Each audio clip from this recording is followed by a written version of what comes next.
ਮੱਸਿਆ ਤੇ ਪੁੰਨਿਆ ਦੋ ਮਤਰੇਈਆਂ ਭੈਣਾਂ ਸਨ। ਇੱਕ ਪਿੰਡ ਦੇ ਵਿੱਚ ਇੱਕ ਕਿਸਾਨ ਰਹਿੰਦਾ ਸੀ।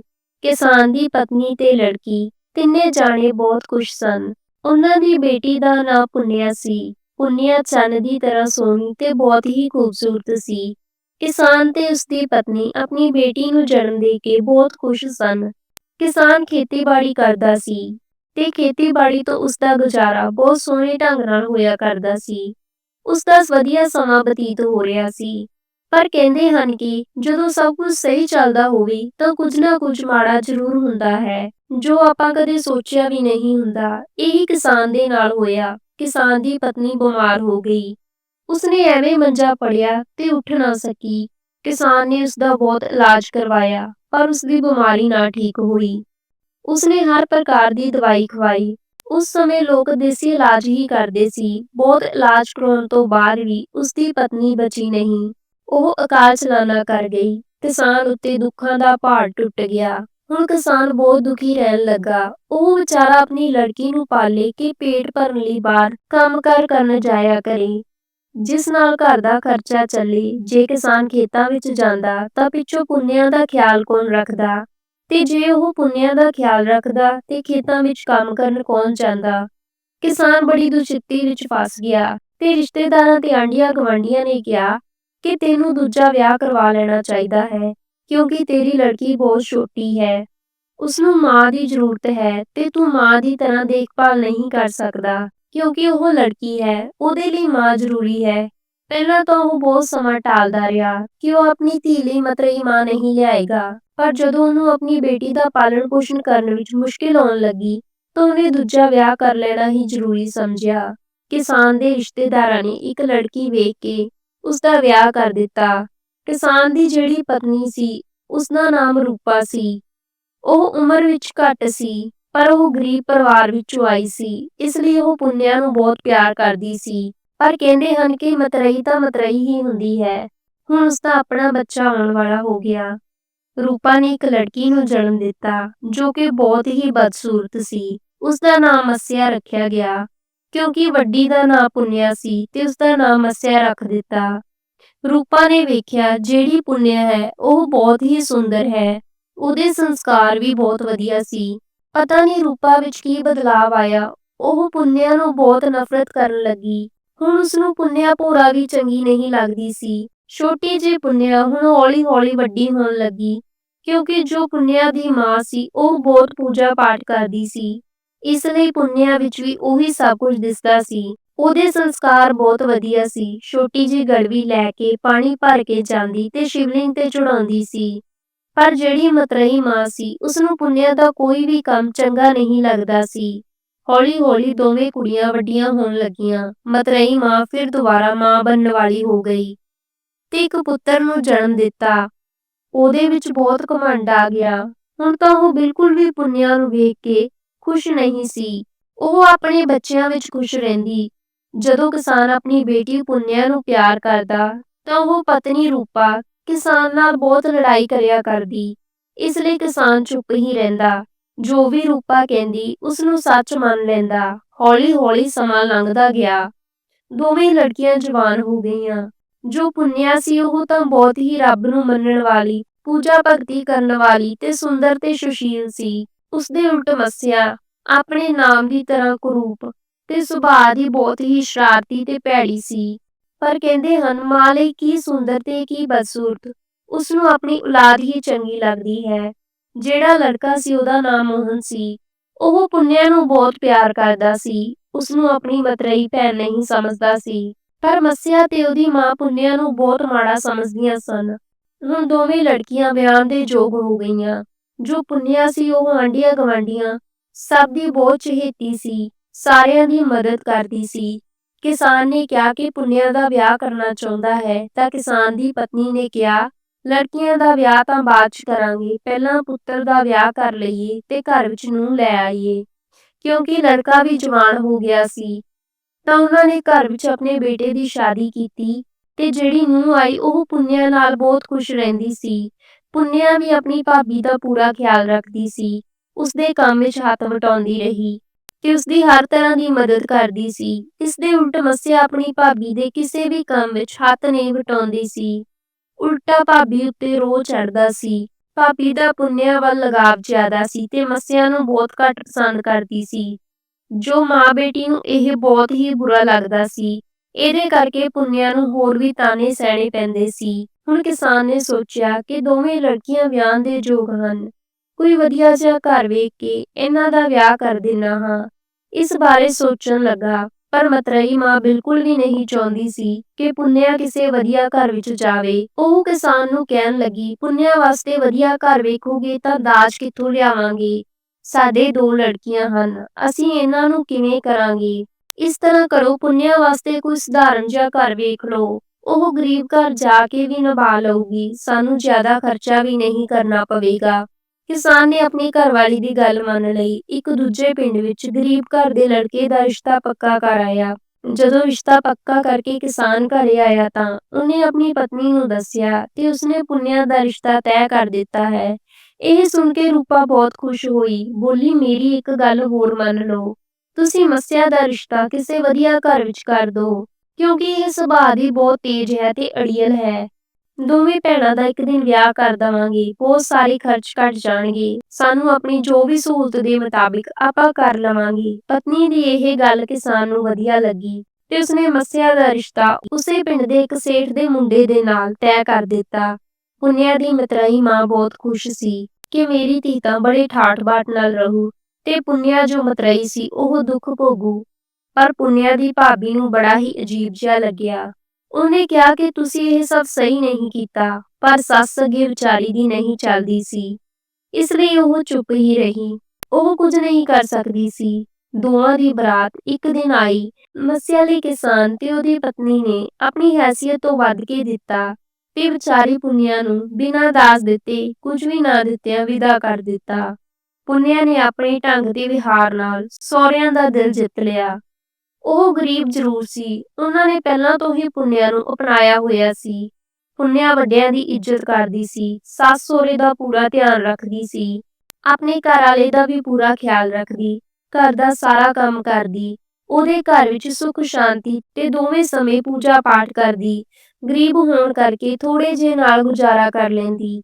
ਉਧਰ ਮੱਸਿਆ ਜੋ ਸੇਠ ਦੇ ਘਰ ਵਿਆਹੀ ਹੋਈ ਸੀ, ਉਹਦੇ ਤਾਂ ਠਾਠ ਹੀ ਵੱਖਰੇ ਸਨ। ਉਹਦੇ ਘਰ ਵਿੱਚ ਨੌਕਰ ਚਾਕਰ ਲੱਗੇ ਹੋਏ ਸਨ, ਪਰ ਫਿਰ ਵੀ ਉਹ ਪੁੰਨਿਆ ਤੋਂ ਮੱਚਦੀ ਸੀ। ਇੱਕ ਦਿਨ ਮੱਸਿਆ ਨੇ ਆਪਣੇ ਘਰ ਵਿੱਚ ਕੀਰਤਨ ਰੱਖਿਆ। ਸਾਰੇ ਪਿੰਡ ਵਿੱਚ ਸੱਦਾ ਦਿੱਤਾ, ਪਰ ਪੁੰਨਿਆ ਨੂੰ ਨਹੀਂ ਬੁਲਾਇਆ। ਪੁੰਨਿਆ ਦੀ ਗਵਾਂਢਣ ਜਦੋਂ ਕੀਰਤਨ ਵਿੱਚ ਜਾਣ ਲੱਗੀ ਤਾਂ ਉਹਨੇ ਕਿਹਾ ਕਿ ਪੁੰਨਿਆ ਭੈਣੇ, ਤੁਸੀਂ ਵੀ ਚਲੋ ਤੁਹਾਡੀ ਭੈਣ ਦੇ ਘਰ। ਪੁੰਨਿਆ ਨੇ ਕਿਹਾ ਕਿ ਮੇਰੀ ਭੈਣ ਨੇ ਮੈਨੂੰ ਸੱਦਾ ਨਹੀਂ ਦਿੱਤਾ, ਮੈਂ ਬਿਨਾਂ ਸੱਦੇ ਕਿਵੇਂ ਜਾ ਸਕਦੀ ਹਾਂ। ਗਵਾਂਢਣ ਨੇ ਕਿਹਾ ਕਿ ਭੈਣੇ, ਕੀਰਤਨ ਵਿੱਚ ਸੱਦੇ ਦੀ ਲੋੜ ਨਹੀਂ ਹੁੰਦੀ, ਜਿੰਨਾ ਆਪਾਂ ਭਜਨ ਕੀਰਤਨ ਵਿੱਚ ਜਾਂਦੇ ਹਾਂ ਉਨਾ ਹੀ ਜ਼ਿਆਦਾ ਪੁੰਨ ਮਿਲਦਾ ਹੈ। ਅੱਗੋਂ ਪੁੰਨਿਆ ਹੋਈ ਧਾਰਮਿਕ ਵਿਚਾਰਾਂ ਵਾਲੀ ਉਹ ਗਵਾਂਢਣ ਦੀਆਂ ਗੱਲਾਂ ਸੁਣ ਕੇ ਤਿਆਰ ਹੋ ਗਈ, ਆਪਣੀ ਭੈਣ ਦੇ ਘਰ ਪਹੁੰਚ ਗਈ। ਜਦੋਂ ਭੈਣ ਦੇ ਘਰ ਪਹੁੰਚੀ ਤਾਂ ਭੈਣ ਉਸਨੂੰ ਵੇਖ ਕੇ ਬਹੁਤ ਬੁਰਾ ਭਲਾ ਕਹਿਣ ਲੱਗੀ ਕਿ ਮੈਂ ਤਾਂ ਤੈਨੂੰ ਬੁਲਾਇਆ ਨਹੀਂ, ਤੂੰ ਫਿਰ ਵੀ ਆ ਗਈ। ਪੁੰਨਿਆ ਨੇ ਕਿਹਾ, ਮੈਂ ਤਾਂ ਪੂਜਾ ਪਾਠ ਕਰਕੇ ਤੇਰੇ ਘਰ ਆਈ। ਮੱਸਿਆ ਨੇ ਕਿਹਾ, ਜੇ ਤੂੰ ਆ ਹੀ ਗਈ ਹੈ ਤਾਂ ਚੁੱਪਚਾਪ ਕੋਨੇ ਵਿੱਚ ਬੈਠ ਜਾ, ਕਿਸੇ ਨੂੰ ਕੁਝ ਨਹੀਂ ਕਹਿਣਾ। ਉਹ ਵਿਚਾਰੀ ਚੁੱਪਚਾਪ ਇੱਕ ਕੋਨੇ ਵਿੱਚ ਬੈਠ ਗਈ। ਜਦੋਂ ਕੀਰਤਨ ਦੀ ਸਮਾਪਤੀ ਹੋਈ ਤਾਂ ਮੱਸਿਆ ਨੇ ਸਾਰਿਆਂ ਨੂੰ ਪ੍ਰਸ਼ਾਦ ਦਿੱਤਾ, ਪਰ ਪੁੰਨਿਆ ਨੂੰ ਨਹੀਂ ਦਿੱਤਾ। ਉਸਦਾ ਬੜਾ ਹੀ ਅਪਮਾਨ ਕੀਤਾ ਤੇ ਕਹਿਣ ਲੱਗੀ ਕਿ ਕਿੰਨੇ ਢੀਠ ਲੋਕ ਹਨ, ਬਿਨਾਂ ਸੱਦੇ ਆ ਜਾਂਦੇ ਹਨ। ਅਪਮਾਨ ਦਾ ਘੁੱਟ ਪੀ ਕੇ ਪੁੰਨਿਆ ਆਪਣੇ ਘਰ ਚਲੀ ਗਈ। ਅੱਜ ਉਸਨੂੰ ਆਪਣੀ ਛੋਟੀ ਭੈਣ ਮੱਸਿਆ ਦੀਆਂ ਗੱਲਾਂ ਸੂਲਾਂ ਵਾਂਗੂ ਚੁੱਭ ਰਹੀਆਂ ਸਨ। ਉਹ ਘਰ ਜਾ ਕੇ ਬਹੁਤ ਰੋਈ ਤੇ ਘਰ ਵਾਲੇ ਨੂੰ ਰੋਟੀ ਖਵਾਈ ਤੇ ਵਿਚਾਰੀ ਮਨ ਹੀ ਮਨ ਬੜਾ ਦੁਖੀ ਹੋਈ।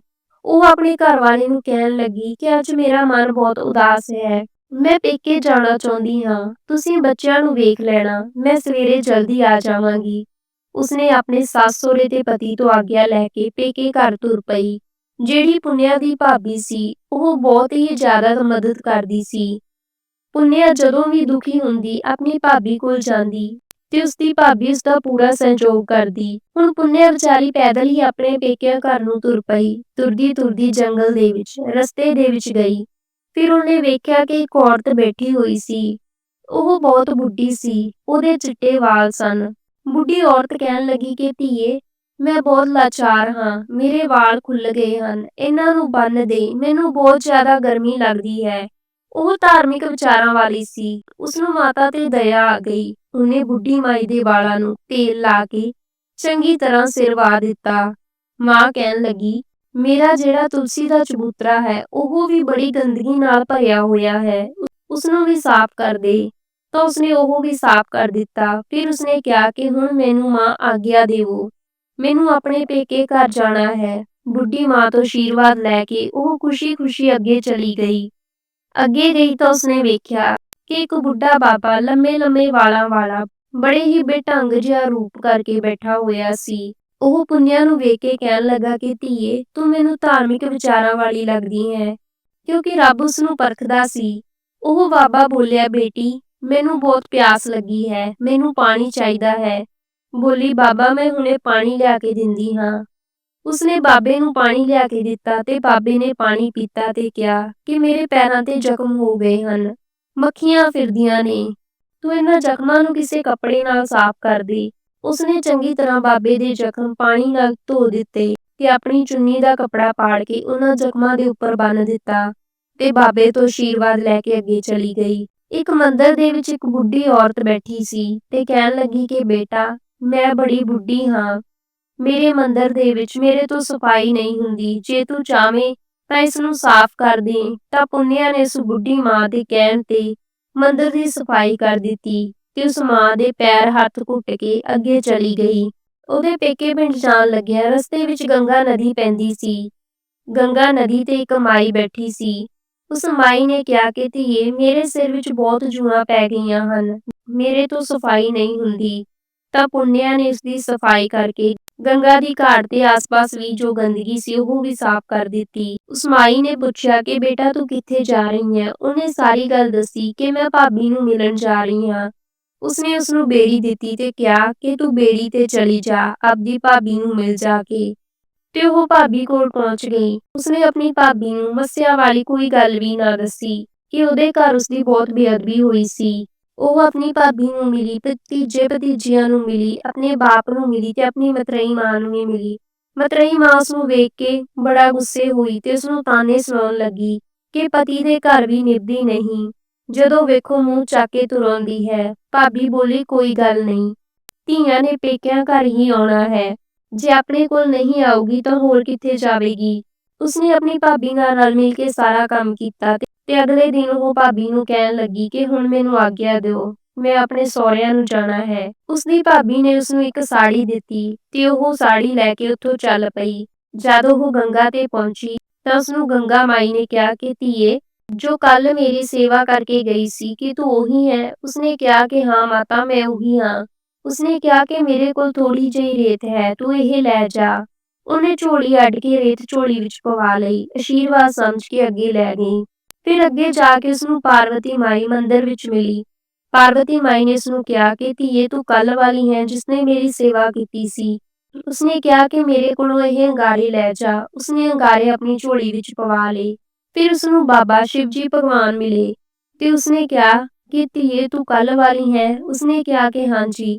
ਉਸਨੇ ਕਿਹਾ ਕਿ ਤੁਸੀਂ ਹੁਣ ਠੀਕ ਹੋ? ਉਸਨੇ ਕਿਹਾ ਕਿ ਮੈਂ ਬਿਲਕੁਲ ਠੀਕ ਹਾਂ, ਮੇਰੇ ਕੋਲ ਥੋੜੀ ਜਿਹੀ ਸਵਾਹ ਹੈ। ਪੁੰਨਿਆ ਨੇ ਝੋਲੀ ਅੱਡੀ ਤੇ ਸਵਾਹ ਲੈ ਕੇ ਅੱਗੇ ਤੁਰ ਗਈ। ਫਿਰ ਤੁਲਸੀ ਮਾਤਾ ਮਿਲੀ, ਧੀਏ, ਤੂੰ ਕੱਲ ਵਾਲੀ ਹੈ? ਉਹਨੇ ਕਿਹਾ ਕਿ ਹਾਂਜੀ, ਮੈਂ ਕੱਲ ਵਾਲੀ ਹਾਂ। ਉਸਨੇ ਕਿਹਾ ਕਿ ਤੂੰ ਮੇਰੀ ਇੰਨੀ ਸੇਵਾ ਕੀਤੀ, ਮੇਰੇ ਕੋਲ ਥੋੜੀ ਜਿਹੀ ਤੁਲਸੀ ਹੈ, ਤੂੰ ਇਹ ਲੈ ਜਾ। ਉਸਨੇ ਝੋਲੀ ਕਰਕੇ ਤੁਲਸੀ ਪਵਾ ਲਈ ਤੇ ਅੱਗੇ ਚਲੀ ਗਈ। ਸਾਰੀ ਪੋਟਲੀ ਬਣਾਈ ਤੇ ਘਰ ਦੇ ਕੋਨੇ ਵਿੱਚ ਰੱਖ ਦਿੱਤੀ। ਸ਼ਾਮ ਹੋ ਗਈ, ਘਰ ਦੇ ਕੰਮਾਂ ਵਿੱਚ ਲੱਗ ਗਈ। ਬੱਚਿਆਂ ਨੂੰ ਰੋਟੀ ਪਾਣੀ ਖਵਾ ਕੇ, ਘਰ ਵਾਲੇ ਸੱਸ ਸਹੁਰੇ ਨੂੰ ਖਵਾ ਪਿਆ ਕੇ ਤੇ ਰਾਤ ਨੂੰ ਸੌ ਗਏ। ਜਦੋਂ ਸਵੇਰੇ ਉੱਠੀ, ਪੁੰਨਿਆ ਕੀ ਵੇਖਦੀ ਹੈ, ਝਾੜੂ ਲਾਉਣ ਲੱਗੀ ਤਾਂ ਜਿੱਥੇ ਉਹ ਪੋਟਲੀ ਰੱਖੀ ਸੀ, ਹੀਰੇ ਮੋਤੀਆਂ ਨਾਲ ਚਮਕਦੀ ਪਈ ਸੀ। ਉਹਦਾ ਪਤੀ ਬੋਲਿਆ, ਪੁੰਨਿਆ, ਇਹ ਸਭ ਕੀ ਹੈ? ਕੱਲ ਤੂੰ ਕੀ ਲੈ ਕੇ ਆਈ ਸੀ? ਇਹ ਕੀ ਚਮਤਕਾਰ ਹੋ ਗਿਆ? ਕਿਤੇ ਚੋਰੀ ਤਾਂ ਨਹੀਂ ਕਰਕੇ ਲਿਆਂਦੇ? ਪੁੰਨਿਆ ਕਹਿਣ ਲੱਗੀ, ਮੈਂ ਕਿਤੇ ਚੋਰੀ ਨਹੀਂ ਕੀਤੀ, ਇਹ ਸਭ ਕੁਝ ਪਰਮਾਤਮਾ ਨੇ ਮੈਨੂੰ ਖੁਸ਼ ਹੋ ਕੇ ਦਿੱਤਾ ਹੈ। ਉਹਦੀ ਭੈਣ ਨੇ ਉਹਦੀ ਬਦਸਲੂਕੀ ਕੀਤੀ ਸੀ। ਉਸਨੇ ਉਹ ਸਾਰੀ ਗੱਲ ਆਪਣੇ ਪਤੀ ਨੂੰ ਦੱਸੀ ਤੇ ਉਹ ਸਾਰੀ ਕਹਾਣੀ ਦੱਸੀ, ਜਿਵੇਂ ਜਿਵੇਂ ਉਸ ਨਾਲ ਰਸਤੇ ਵਿੱਚ ਉਸਨੂੰ ਜੋ ਵੀ ਮਿਲਿਆ ਪਤੀ ਹੱਥ ਜੋੜ ਕੇ ਉਸਦੇ ਅੱਗੇ ਖੜਾ ਹੋ ਗਿਆ ਕਿ ਤੂੰ ਸੱਚਮੁੱਚ ਰੱਬ ਦੇ ਦਰਸ਼ਨ ਕਰਕੇ ਆਈ ਹੈ। ਤੂੰ ਸੱਚੀ ਔਰਤ, ਦੁੱਖ ਸੁੱਖ ਸਭ ਦਾ ਜਾਣਨ ਵਾਲੀ। ਤੇਰੇ ਤੇ ਪਰਮਾਤਮਾ ਮਿਹਰਬਾਨ ਹੋਇਆ ਹੈ। ਤੇਰੇ ਸਾਰੇ ਦੁੱਖ ਕੱਟ ਦਿੱਤੇ ਹਨ। ਤੇਰੇ ਦੁੱਖਾਂ ਦਾ ਅੰਤ ਕਰ ਦਿੱਤਾ ਹੈ। ਹੁਣ ਪੁੰਨਿਆ ਦੇ ਦਿਨ ਬਦਲ ਗਏ। ਜਿਸ ਦੇ ਦਿਨ ਰੱਬ ਬਦਲ ਤੇ ਆ ਜਾਂਦਾ ਹੈ, ਉਸਨੂੰ ਭਲਾ ਕੌਣ ਟਾਲ ਸਕਦਾ ਹੈ। ਪੁੰਨਿਆ ਦੇ ਘਰ ਵਿੱਚ ਕਿਸੇ ਚੀਜ਼ ਦੀ ਕਮੀ ਨਹੀਂ ਰਹੀ। ਟੁੱਟੀ ਜਿਹੀ ਝੋਪੜੀ ਵਧੀਆ ਘਰ ਬਣ ਗਿਆ। ਇਹ ਗੱਲ ਸਾਰੇ ਪਿੰਡ ਵਿੱਚ ਅੱਗ ਵਾਂਗੂ ਫੈਲ ਗਈ। ਜਦੋਂ ਇਹ ਗੱਲ ਮੱਸਿਆ ਤੱਕ ਪਹੁੰਚੀ ਤਾਂ ਮੱਸਿਆ ਸੁਣ ਕੇ ਬੜੀ ਦੁਖੀ ਹੋਈ। ਉਹ ਭੱਜੀ ਭੱਜੀ ਪੁੰਨਿਆ ਦੇ ਘਰ ਆਈ। ਉਹ ਆਪਣੇ ਘਮੰਡ ਦੇ ਨਾਲ ਗੱਲਾਂ ਕਰਨ ਲੱਗ ਪਈ ਤੇ ਕਹਿਣ ਲੱਗੀ ਕਿ ਤੂੰ ਸੱਚੋ ਸੱਚ ਦੱਸ ਕਿ ਤੂੰ ਰਾਤੋਂ ਰਾਤ ਅਮੀਰ ਕਿਵੇਂ ਹੋਈ ਹੈ। ਤਾਂ ਪੁੰਨਿਆ ਨੇ ਕਿਹਾ ਕਿ ਮੈਂ ਕੌਣ ਹਾਂ ਅਮੀਰ ਹੋਣ ਵਾਲੀ। ਇਹ ਤਾਂ ਰੱਬ ਜਦੋਂ ਵੀ ਦਿੰਦਾ ਹੈ ਤਾਂ ਛੱਪੜ ਫਾੜ ਕੇ ਦਿੰਦਾ ਹੈ। ਰੱਬ ਦੀ ਮਰਜ਼ੀ ਹੈ, ਉਸ ਤੋਂ ਬਿਨਾਂ ਤਾਂ ਪੱਤਾ ਵੀ ਨਹੀਂ ਹਿਲਦਾ। ਰੱਬ ਨੇ ਮੇਰੀ ਕਿਸਮਤ ਸੁਧਾਰ ਦਿੱਤੀ। ਮੱਸਿਆ ਕਹਿਣ ਲੱਗੀ ਕਿ ਸੱਚ ਸੱਚ ਦੱਸ, ਨਹੀਂ ਤਾਂ ਮੈਂ ਰਾਜੇ ਕੋਲ ਤੇਰੀ ਸ਼ਿਕਾਇਤ ਕਰਾਂਗੀ। ਪੁੰਨਿਆ ਨੇ ਸਾਰੀ ਗੱਲ ਦੱਸ ਦਿੱਤੀ ਕਿ ਉਹ ਕਿਵੇਂ ਪੇਕਿਆਂ ਦੇ ਗਈ ਤੇ ਰਸਤੇ ਵਿੱਚ ਕੌਣ ਕੌਣ ਮਿਲਿਆ ਤੇ ਉਹਦੇ ਘਰ ਦੌਲਤ ਦੇ ਭੰਡਾਰ ਲੱਗ ਗਏ। ਮੱਸਿਆ ਬੋਲੀ, ਮੈਂ ਵੀ ਪੇਕੇ ਜਾਊਂਗੀ, ਤੂੰ ਮੇਰਾ ਅਪਮਾਨ ਕਰ। ਪੁੰਨਿਆ ਨੇ ਕਿਹਾ, ਮੈਂ ਕਦੀ ਕਿਸ ਦਾ ਅਪਮਾਨ ਨਹੀਂ ਕੀਤਾ, ਮੈਂ ਤੇਰਾ ਵੀ ਨਹੀਂ ਕਰਨਾ। ਉਹ ਘਰ ਆਪਣੇ ਪਤੀ ਕੋਲ ਗਈ ਕਿ ਤੁਸੀਂ ਮੇਰਾ ਅਪਮਾਨ ਕਰੋ। ਪਤੀ ਨੇ ਉਸਦੇ 2-3 ਥੱਪੜ ਲਾ ਦਿੱਤੇ।